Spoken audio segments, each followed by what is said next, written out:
फ्रीज़ा। आखिर क्यों हमें ये शख्स बार बार ड्रैगन बॉल में देखने को मिलता है।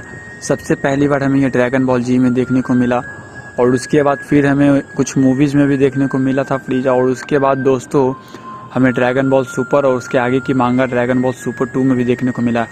और आखिरकार कितना ताकतवर है फ्रीज़ा। क्या वो गॉड ऑफ डिस्ट्रक्शन बीरस को भी हरा सकता है अपनी ट्रेनिंग से। तो दोस्तों आज हम लोग बात करने जा रहे हैं फ्रीज़ा के बारे में कि क्यों फ्रीज़ा बार बार हमें ड्रैगन बॉल जी में देखने को मिलता है और उसके बाद इसकी ताकत क्यों इतनी जल्दी इतना ज़्यादा बढ़ जाता है। जहाँ पर गोकू वेजिटा को ताकतवर बनने में इतना ज़्यादा ट्रेनिंग करना पड़ता है, वहीं पे ये शख्स कुछ समय की ही ट्रेनिंग करके उनकी लेवल को टच कर लेता है। और इस बार तो दोस्तों ड्रैगन बॉल सुपर के मांगा 2 में फ्रीज़ा ब्लैक फॉर्म को पा चुका है, जो कि सीधे गोकू और वेजिटा से ज़्यादा ताकतवर बना देती है। तो चलिए दोस्तों चलते हैं अपने वीडियो की तरफ बिना किसी टाइम को वेस्ट किए हुए। तो दोस्तों इससे पहले कि मैं वीडियो को शुरू करूँ, आप लोग मेरे चैनल को सब्सक्राइब और इस वीडियो को लाइक ज़रूर करें। तो दोस्तों आखिरकार क्यों फ्रीज़ा बार बार हमें ड्रैगन बॉल में देखने को मिलता है। तो दोस्तों इसका सबसे पहला बेसिक कारण ये है क्योंकि गोकू और वेजिटा खुद सेयन्स है और सेयन्स पे जिस स्पीसीज़ ने सबसे ज़्यादा लंबे समय तक उन पर शासन किया है और उनसे बहुत लंबे टाइम तक काम करवाया है, वो दरअसल किंग कोल्ड होते हैं। और किंग कोल्ड दोस्तों कोई और नहीं फ्रीज़ा के डैड होते हैं। और क्योंकि सेयन्स कोई और नहीं गोकू और वेजिटा है, तो गोकू और वेजिटा की वजह से ही फ्रीज़ा हमें बार बार देखने को मिलता है। क्योंकि फ्रीज़ा कोई ऐसा बंदा नहीं था, उसने सेयन्स पे भी बहुत लंबे समय तक काम करवाया है। और एट द लास्ट सेयन को ख़त्म करने वाला कोई और नहीं, दरअसल फ्रीज़ा खुद होता है। और क्योंकि सेयन्स की ही वजह से दोस्तों हम लोग को फ्रीज़ा बार बार देखने को मिल जाता है ड्रैगन बॉल और ड्रैगन बॉल सुपर्स में। तो दोस्तों अगर हम लोग बात करें कि फ्रीज़ा कितना ताकतवर है, तो दोस्तों इसका ख्याल हम लोग इसी से लगा सकते हैं कि कुछ समय की ही ट्रेनिंग करके, लगभग 6 महीने की ही ट्रेनिंग करके फ्रीज़ा इतना ज़्यादा ताकतवर हो जाता है कि वो गोकू के सुपर सैयन ब्लू को टक्कर दे देता है। दोस्तों गोकू का सुपर सैयन ब्लू कुछ कम ताकतवर नहीं है। गोकू का सुपर सैयन ब्लू दोस्तों गोकू के super Saiyan God plus super Saiyan को मिला के बनता है। यहाँ पर दोस्तों super Saiyan God super Saiyan 3 से भी बहुत ज़्यादा ताकतवर है और उसमें सुपर सैयन को मिला दे तो वो सुपर सैयन गॉड को 50 गुना ज़्यादा ताकतवर कर देती है। और उसके बाद दोस्तों हम लोग को पता चलता है सुपर सैयन ब्लू के बारे में। और दोस्तों उस लेवल तक फ्रीज़ा को जाने में ज़्यादा नहीं, सिर्फ और सिर्फ 6 महीने का ही टाइम लगता है। इसका मतलब आप लोग समझ सकते हैं कि वो उसकी स्पीसीज़ कितनी ज़्यादा एडवांस है कि कम ट्रेनिंग में ही वो गॉड लेवल तक के पावर को टक्कर दे सकता है। तो दोस्तों फ्रीज़ा ने अपनी सेकंड फॉर्म ब्लैक फॉर्म को दरअसल 10 साल की ट्रेनिंग करके पाया है किसी और जगह पे। तो दोस्तों ऐसा इसलिए हुआ है क्योंकि फ्रीज़ा ने एक तरह से हाइपरबोलिक टाइम चेम्बर टाइप के ही किसी चेम्बर में ट्रेनिंग की है, जहाँ पर कम समय में ही उसने 10 साल तक की ट्रेनिंग कर ली है।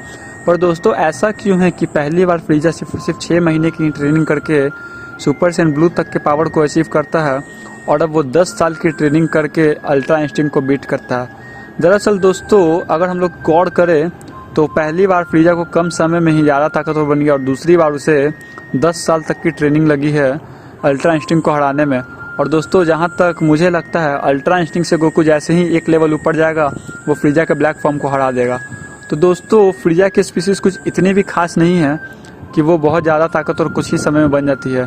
क्योंकि पहली बार सुपर सैयन में बनने को गोकू को ज़्यादा टाइम नहीं लगा था।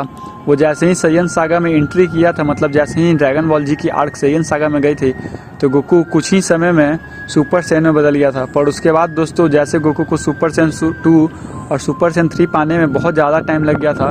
सुपर सैयन 2 को तो पाने में उसे 3 साल से ऊपर लग गया था और सुपर सैयन 3 को पाने में वहीं उसे 7 साल तक का टाइम लग जाता है। तो दोस्तों फ्रीज़ा के केस में भी ऐसा ही है। वो पहले बार तो बहुत जल्दी ताकतवर हो गया पर दूसरी बार में उसे बहुत ज़्यादा टाइम लगे।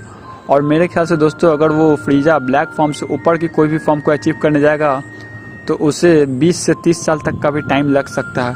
अगर वो हाइपरबॉलिक टाइम चेम्बर में ट्रेनिंग करे वो अलग बात है, पर टाइम के मामले में उसे भी बहुत ज़्यादा टाइम लगेगा।